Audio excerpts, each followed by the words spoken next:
I've been on this platform for quite a while, and in the Warhammer space, I've seen a lot of channels come and go willy-nilly. Whether they make a load of videos and don't make much success, or they make one video, blow up, and that kickstarts an entire career. But today's a really sad day because a channel that I really enjoy is actually closing its doors. Now, if you don't know, Dice Check is a live battle report channel, mostly streaming on Twitch, that then uploads those live edited videos onto YouTube later. It was originally started by Matt from Magic Carp Use Fly, after great success with his Warhammer series hitting like hundreds of thousands, if not millions of views at the time. So nearly 4 years ago, they made a dedicated channel called Dice Check, which took the live battle reports from Twitch and uploaded them onto YouTube. And after which, Dice Check and Matt and all of the crew saw a lot of success with their channel, to a point where Matt at Dice Check started hosting Chapter Tactics, which at the time was one of the largest podcasts on the Frontline Gaming Network. But then all of a sudden, they suddenly disappeared. Like the channel stopped uploading, Chapter Tactics disappeared. It eventually came out that Bricky, obviously from Bricky,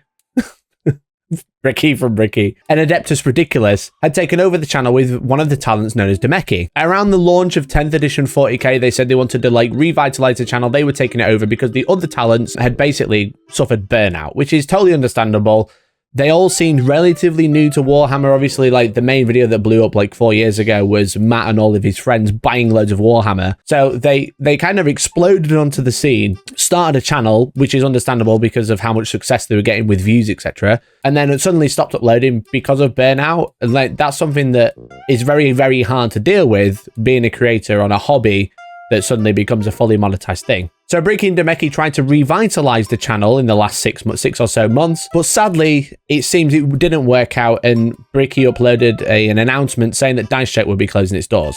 Now, we're going to watch that video, and I'm going to like comment on like my experience as being a 40k content creator that previously focused on battle reports and why I had to change.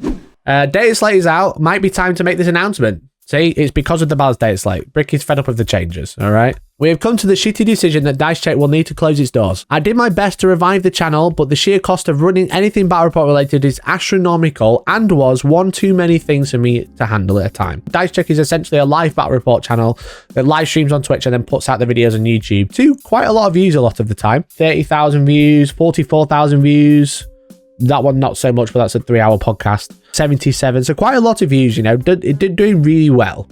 It's me, Berkey. I am coming to you with not particularly great news. We have decided to basically end production at Dice Check. You know, I loved Warhammer, all that kind of stuff. But it turns out that I'm not particularly good at live production, for one. That's like something that I realized very early on. I used to do exclusively handheld filmed battle reports, and then that was all the content I made.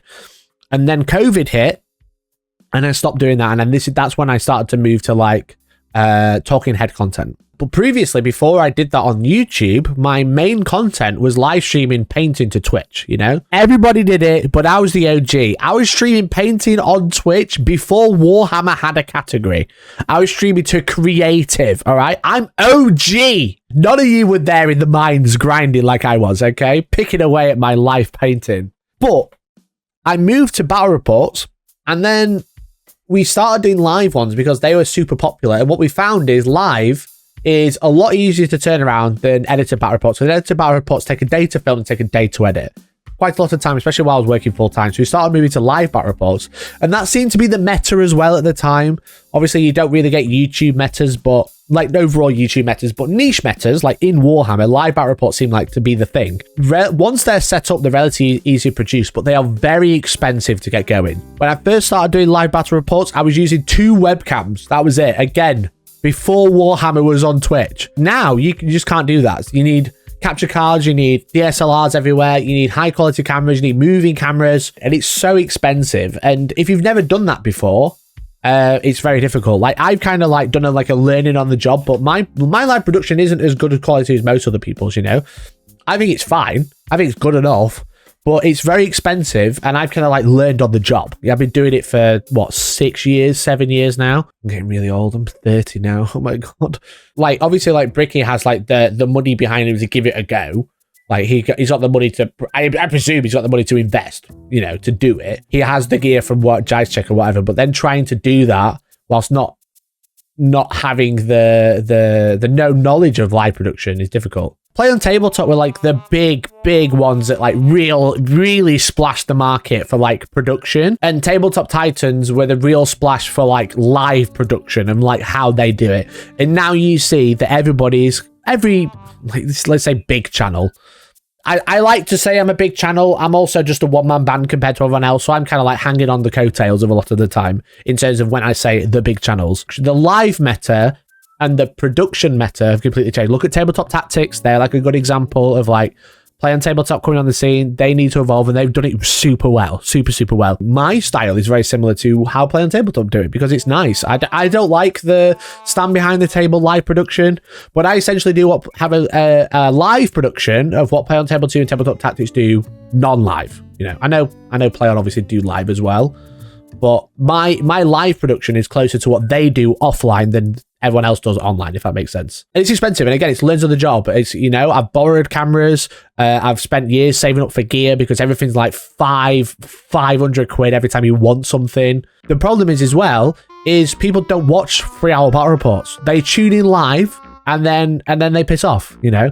Or you have to get it edited and then maybe people watch it. And that's kind of like why I've like not completely moved away. I'm doing a live battle report this week with Old World, you know, and I'm doing, I've got a goal right now. Member goal down here. I think what Bricky said in his tweet, and probably what he's going to say a lot in this video, it's reliant on fan funding. Like battle reports don't make the money on their own. It's all fan funding. It's people being very generous, gifting memberships, super chatting, you know, doing all those sort of things, or becoming members for like exclusive content, which again, I used to do. I don't do it anymore. I gave it a go, didn't like it, couldn't keep up with everyone else. I can't keep up with other YouTube channels, never mind people cancelling Disney, you know, and Netflix. I can't keep up with that, so I got rid of it. But now I've changed my business practice, essentially, as dumb as it sounds. I'm a YouTuber, do make stupid videos, but I've changed how I operate. Because, yeah, like a lot of like battle reports don't make any money.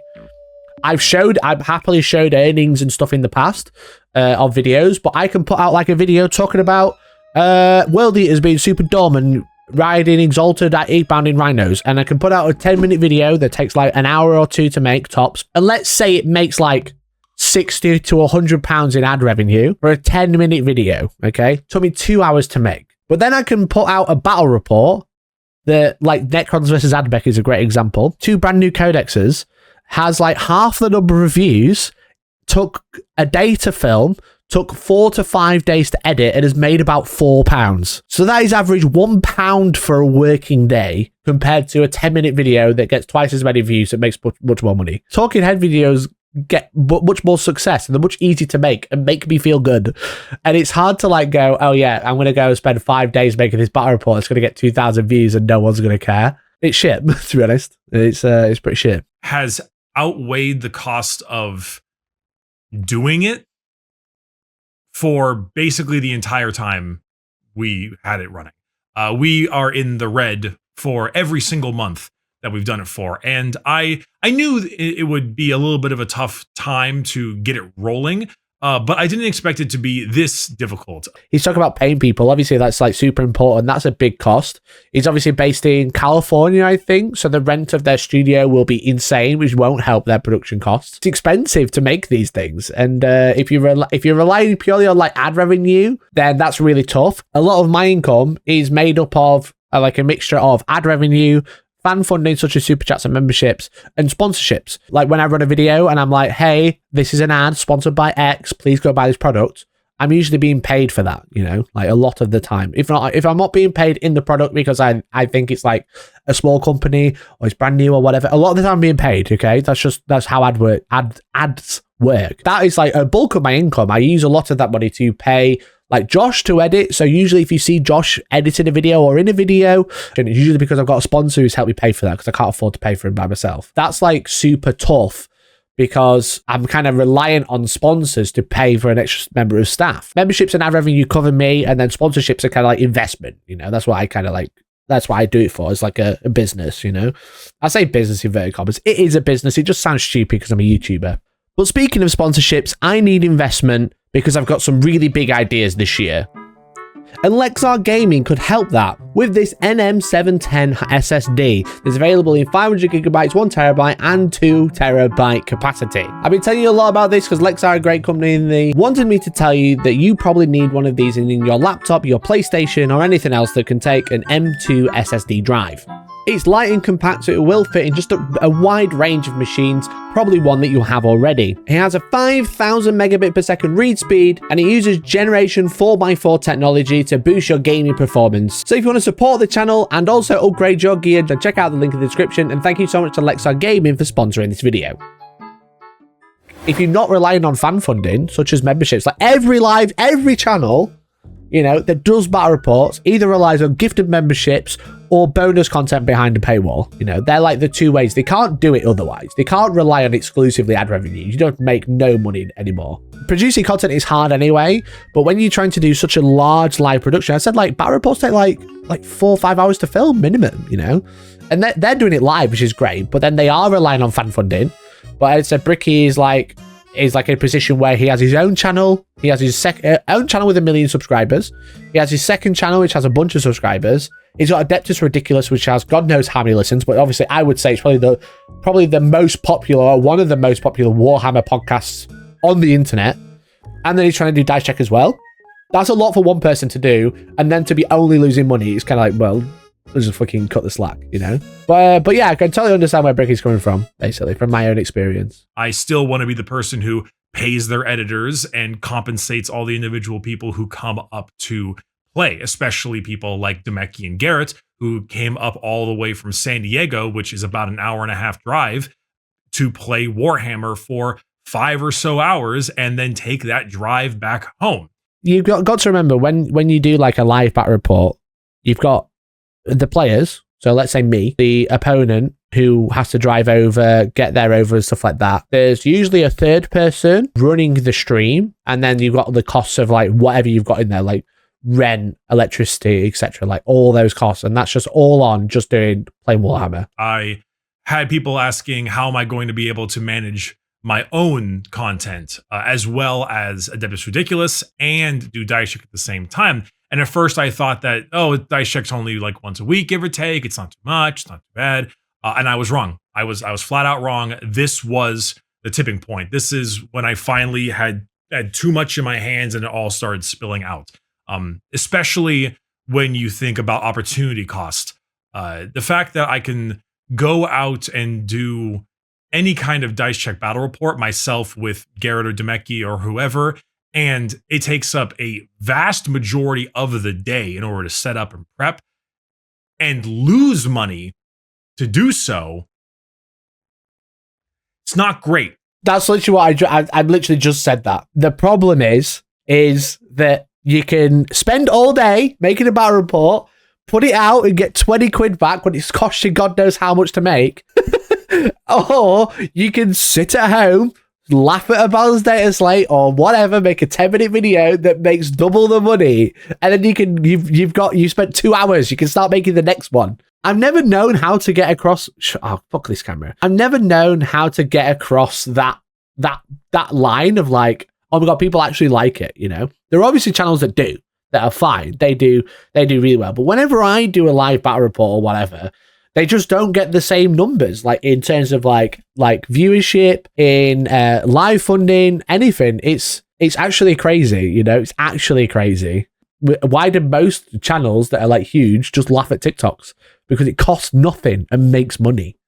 That's why they do it. It's the opportunity cost is like, I could do this for this, or I could do something else for that, you know? So logistically, it just didn't really pan out particularly well. Financially, it didn't pan out particularly well either. And at the end, time-wise, it just wasn't doing it. There's probably like, there's a sunk cost in the channel, like Dice Check as a channel. There's a big sunk cost there. There's so much there. There's all these subscribers. We've got a fan base. We don't lose it, but financially it just isn't worth it. But yeah, I was made redundant. And when I was made redundant, making exclusively battle reports, and I was doing like a battle report let's say two every 2 weeks. So 1 a week. I was doing one for a paid and then like behind a paywall and then one for free. And I was made redundant mid-pandemic. But I'd already started changing that's when I first did coffee time, you know, my second coffee time video got 90,000 views now or something. when I was made redundant, I got a pay packet because of redundancy, but I was getting like 150 quid a month off YouTube and like the memberships and stuff, like max, like about 150 quid a month on average. And it was like, obviously that is not enough to pay the bills at all. What I did was use my redundancy pay to pay myself a wage. I don't have the redundancy nest egg anymore. It's all gone. But I used that to pay myself as like a nest egg. So I was like, okay, I've got like 6 months to turn this around.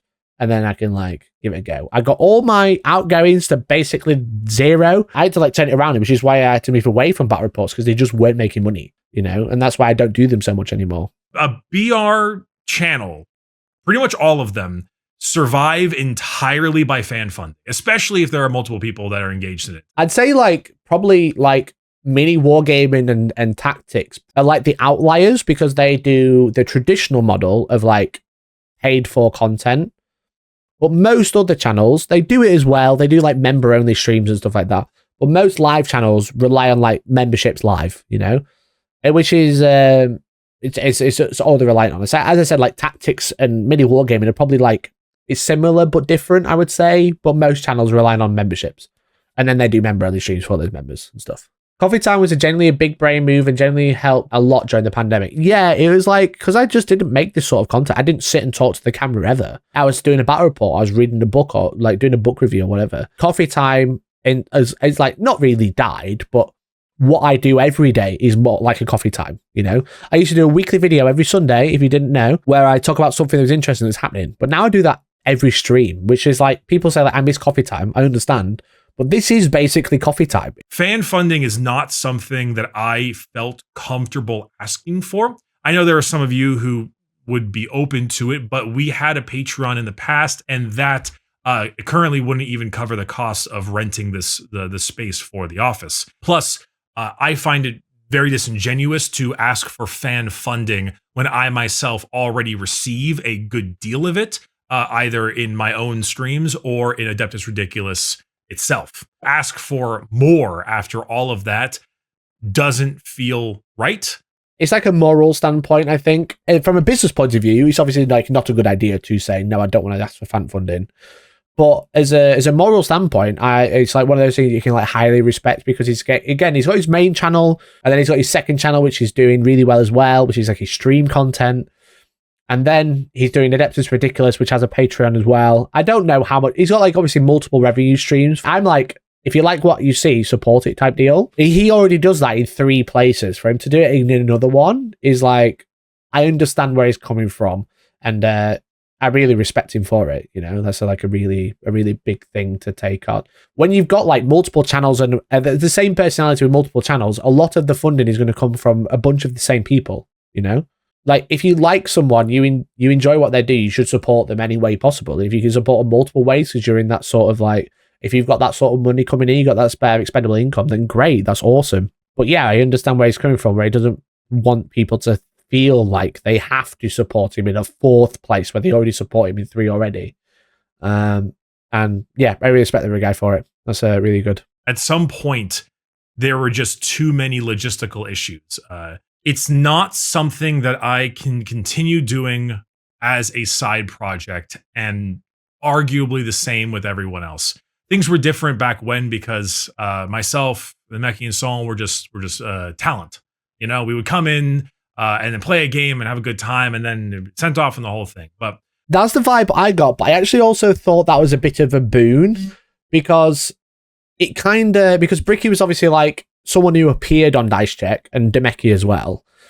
And then they took it over and it was kind of like, I don't know, like brotherly love type bros hanging out. I actually really liked that. I thought that was really cool.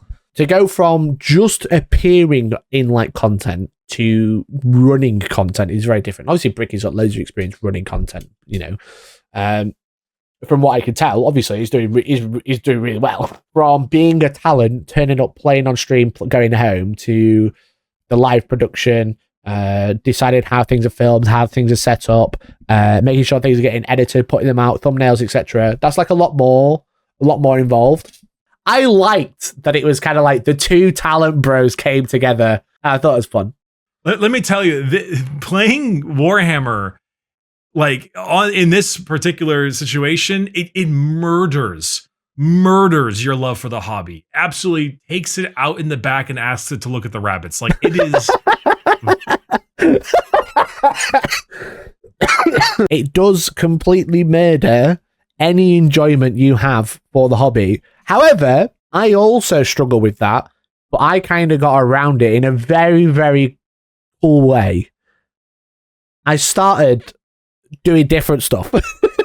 I kind of went from only doing battle reports, which like really burnt me out, to talking about Warhammer, to doing painting about Warhammer, to doing battle reports about Warhammer. And like the three aspects of Warhammer, news and like analysis, gaming and painting, like hobby side, I think they're very different. And the way I've kind of dealt with like burnout or like hobby burnout on YouTube is like mixing it up. You might see like a string of all battle reports because I'm like, fucking, I'm in, I'm going for it. I'm doing taunt practice. I'm so excited.